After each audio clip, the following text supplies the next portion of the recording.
I believe that God gifts every entrepreneur with an inherent capacity to generate income and even wealth without necessarily collecting a steady paycheck from someone else. They have a gift from God to go and just create wealth, and even without being on payroll.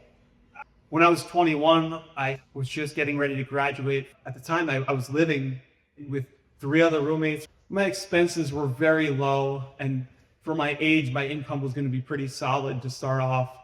And I remember just like hanging out with my friends. At one point, one of the young ladies that we were spending time with, she was like, "Oh yeah, if I were going to buy a house, I would buy a 2-family. And I would just live in one section of the house and I'd rent out the other, and it would pay for itself." And like, I wasn't necessarily looking for God's direction, but I heard it. Within less than a year, I was able to buy a 2-family. It's definitely in some ways getting in over my head, but I remember the real estate agent I used was also my pastor.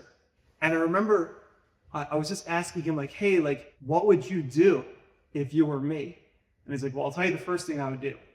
I would not get a 30-year mortgage.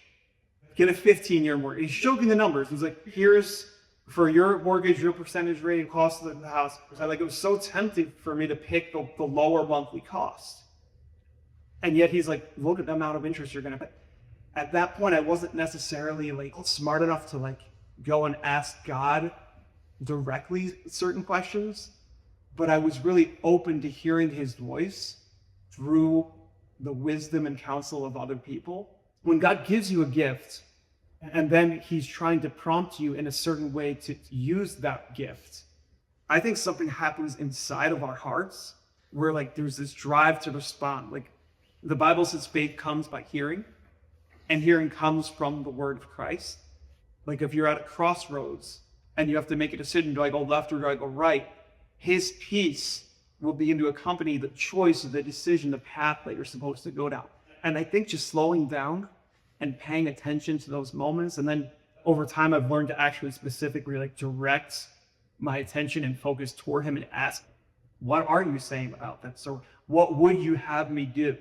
That ended up shaping my entire financial future.